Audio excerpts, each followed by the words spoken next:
Welcome, everybody. Today I am bringing Matteo Colaciello to you to introduce him to you.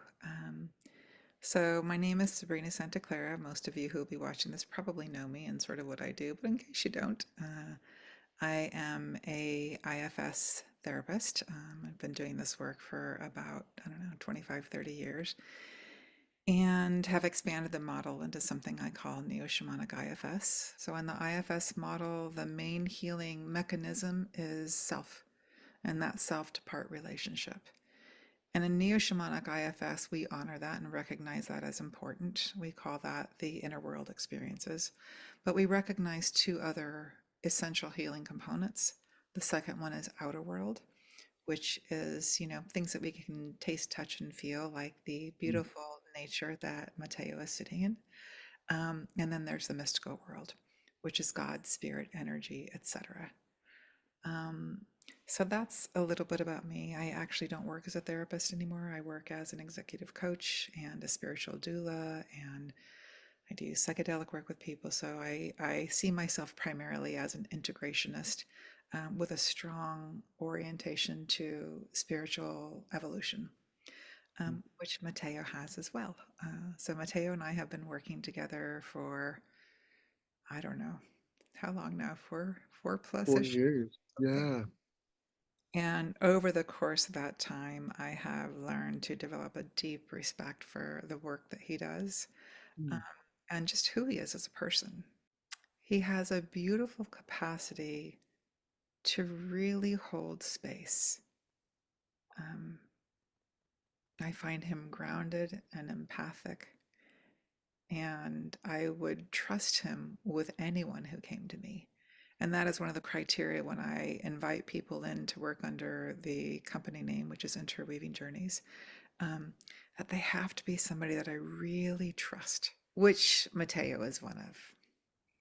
Well, it is like such a beautiful honor to get to work with you in this capacity after sort of having you as a mentor for these years. And Sabrina is really who put me onto IFS So, why don't you go ahead and tell the listeners a little bit about maybe where you come from and how you work? based on my own experience and my own understanding of human life. There really isn't a way to do any human being's journey, the obstacles, the overcoming, etc., the growth, to do it justice without understanding it in a spiritual or mythical or more than human cosmological context. So while I don't necessarily bring that up in a session with a client, I'm holding that awareness as we're doing the work. And I think what that awareness involves in terms of whatever someone is coming with is knowing that we are each on a journey that is a continuation of our ancestors' journey, a continuation of our collective journey, a processing of what we've been handed since the day that we were born and from before we were born, and that we are part of this unfolding for ourselves. And we're also part of this unfolding for future humans and all future living beings.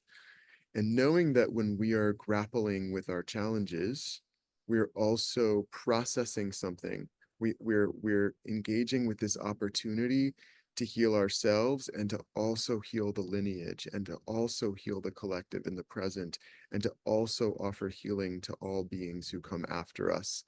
So that kind of continuity across past, present, and future is there when I'm working with people. And I'm just kind of holding space with that understanding, even if like you're dealing with your thing, you don't want to think about your ancestors or who's coming next. Ultimately, we know that the healing is happening within that context. And for me, that's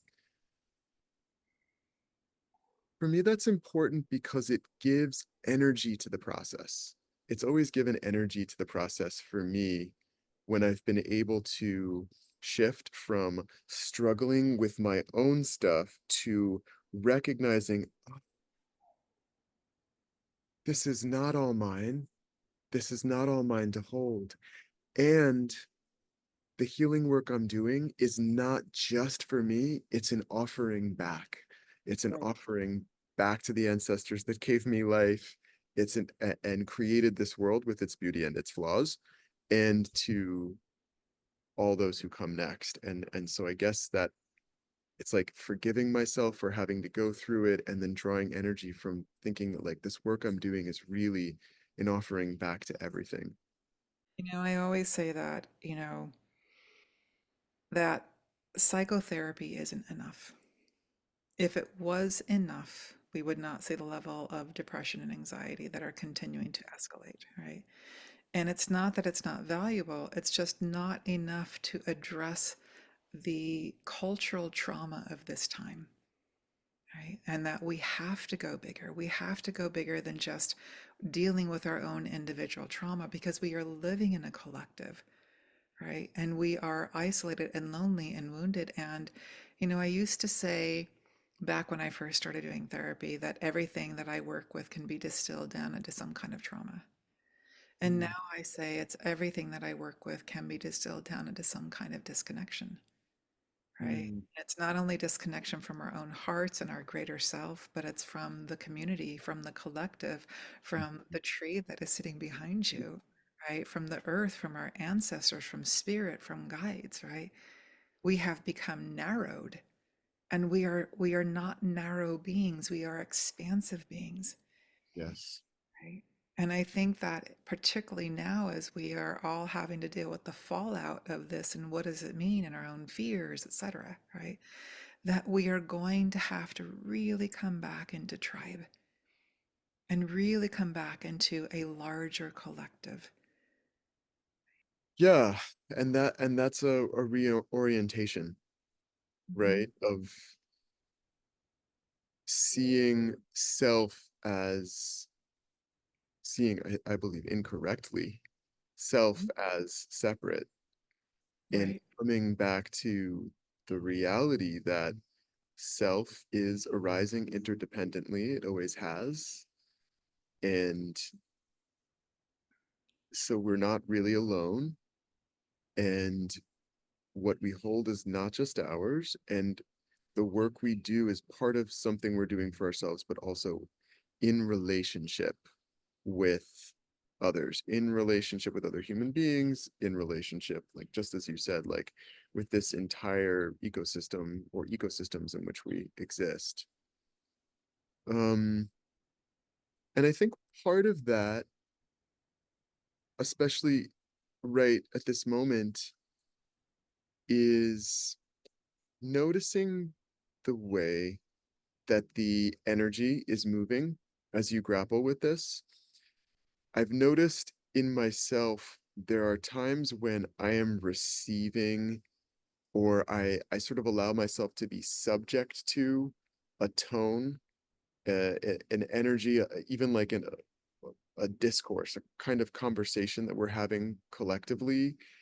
And I sort of, it gets sent out to me, and then I exist within it, and it's like draining if it's people airing anger, the infighting that you can see happening right now, the regret, the spiraling, and I'm not trying to illegitimize any of that. People are having the reactions that they're having. People's parts are activated for good reasons. But when I engage the world, noticing, am I just kind of receiving that and then mirroring it and reflecting back and amplifying that? Or shifting the orientation to my responsibility to the collective is to bring my highest, whatever that might be at a given moment.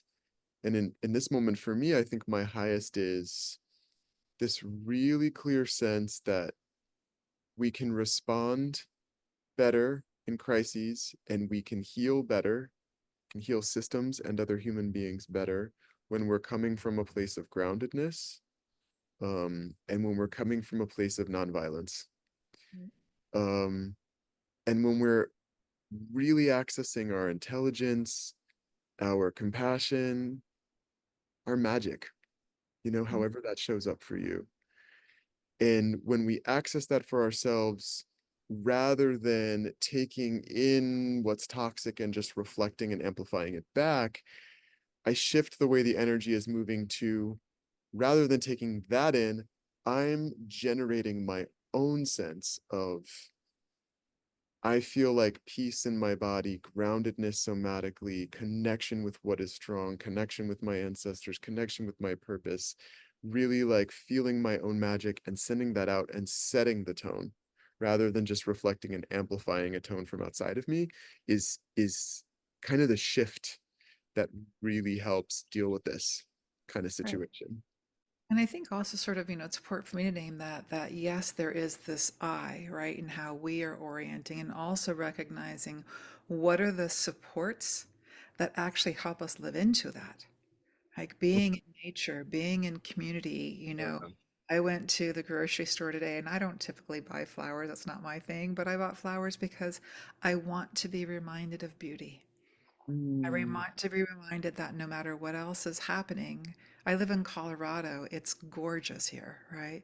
That yes, while all this chaos and all this fear is happening, also the earth lives herself, right? And also there are mountains, and also there are oceans, and also like tonight I am doing a healing circle, grief circle with a friend of mine who does kirtan, right? And so reminding ourselves that we have community, we have people who are loving and kind, and that is what helps to remind me of who I am.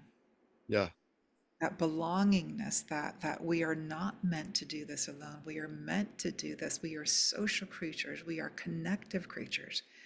And we live in a culture that is so hyper autonomous that we have forgotten that. And then in Mhm. this particular era, right, where where the us versus them has become amplified, right? It's wounding and we need to come back together. So my admonishment for all people is connect, connect, connect. Right? There's not only the therapeutic work that Matteo and I offer, right? There is also that invite people to your homes for neighborhood dinners, right? If you have an extra room in your house, invite somebody to come live with you. Mm, We are in different times now, and something different is required for our collective humanity. We don't have to make it perfect. We just need to connect. We yeah. need to sing and cry and make art and hug and love and be reminded of the goodness that is here, even in the midst of chaos, even in the midst of anguish. Also, there is good. Yes. And so we've talked a little bit about your background, but I know that you have an even deeper and richer background that hasn't been named. I would love for you to talk a little bit about that if you could. I grew up in Florida and I moved back here a couple of years ago, so you can tell from where I'm sitting that that I live in the subtropical part of our country. I feel really connected to this environment and I always have from a very young age. I felt this real closeness with the natural world.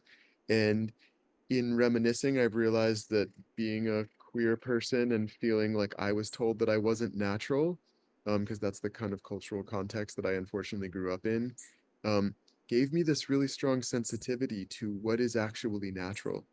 And becoming a defender of my own nature kind of happened simultaneously as I was growing up, even as a teenager, with feeling a kinship with and a desire to protect the bigger nature, kind of automatically seeing those things tied together. And along the way, I also discovered Buddhism for myself. I was given a book by my mom when I was, I think, 15 about Buddhism. And from that time onward, I had this vision in my mind that I was going to go to India and become a Buddhist monk. And I actually got to do that when I was 21. And I ended up spending 5 years in India studying Sanskrit, studying Buddhist Sutra, studying Indian history and culture more generally, learning Hindi, just becoming really, really obsessed with everything with Buddhist spirituality and philosophy and practice, with what it was to be in a post-colonial context. So also kind of feeling into what it is to be in a white body in a country that was colonized by the British Empire. I ended up also living in West Africa for a year in Mali and then also in Indonesia for 3 years. And this was all in my 20s. And so I really feel like I became an adult in this context of outside of the culture that I grew up in. And that that along with what specifically I was doing, which was a combination of studying spirituality, Buddhism, and then indigenous spiritualities in Mali and Indonesia, um, just really changed my worldview a lot. So, Matteo, one of the things I see in your background, even though we have somewhat different backgrounds, right? There are some similarities, like, studies in Buddhism and spirituality and, the relationship to sound and nature, etc. But I think one of the similarities that you and I have is that because of our diverse backgrounds, I often talk about living in the in-between spaces, right? Mm, And that means that I can often move between um, different philosophies, different ways of being. And I think that my approach is super integrative because of that, because I bring in all these backgrounds. yeah. Does that feel like it resonates with you as well? Yes. And I like living in the in between. And I would say it's like living in the in between is also like living in possibility, Hmm. living in possibility outside of structures that we from the inside consider a given, Hmm. which then imposes limitations. And when we're outside those structures, we can see more clearly what those structures are and also see the possibilities that exist outside beyond them. Right. We don't get trapped in a sort of narrow vision or a narrow way of being in the world, right? My experience is that I live very much outside of black and white thinking. Right. Yes. Like we're very much outside of a narrow orientation to the world. And it's been my experience that that broadening of my experience in the world. And I grew up, I'm white presenting and grew up in a mixed culture as a white minority.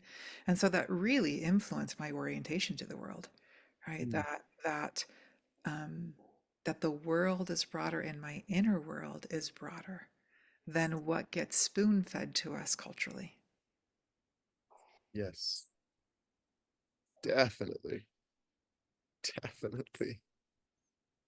I think of this neo-shamanic IFS, although I'm languaging as an inner world, outer world, metaphysical world, in some ways those definitions are kind of arbitrary, right?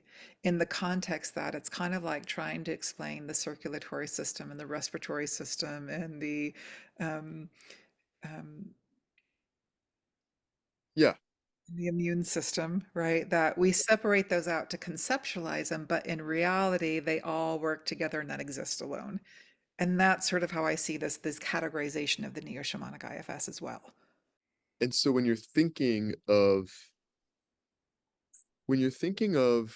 what we're working on through coaching, through any kind of growth or healing process that we go through, what we're healing is healing on all three of those levels, right?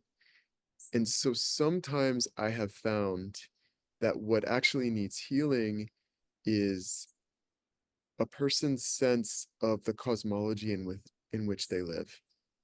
When we understand ourselves within this really constricted, isolated, black and white, um, money, capitalism, technology oriented kind of structure, it really misses so much. It misses past, it misses future, it misses intergenerational ancestral relationship. It misses this rich and delicious connection we can have to one another and to the more than human world.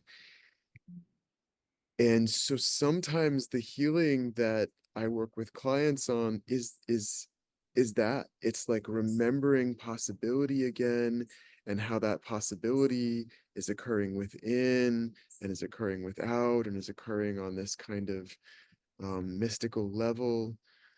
So yeah, that's all there in the work. And again, it can be that you're coming to the work because you're processing a breakup, or you're Mm. dealing with really intense anxiety or loss of a loved one, or relationship or job transitions of any kind, of course.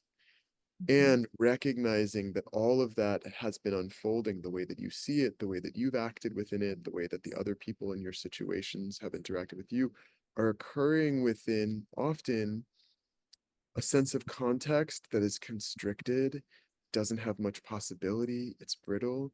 And so, as we work on softening and making more flexible your whole way of being in the world, which being more flexible is also being stronger, Mhm. we create that sense of flexibility and possibility in the world. It's kind of what people talk about when I think when they're talking about manifesting, except I Mhm. feel like often we jump from we're trying to manifest, but like within the same context. And I really think that we change what we have for ourselves in the world by changing our whole sense of the world and how we relate to it in the first place. Beautifully spoken, my friend. So, for those of you who are wanting a little bit of support right now, Matteo does have a few spots open. We will put at the end of this the link to how to find us. If you go to interweavingjourneys.com, you'll find it. Will take you to the main website, and we welcome you into this unfolding journey of expanding ourselves into more loving, more conscious, more peaceful, more supported beings. Thank you, everybody. Great. And I look forward to connecting.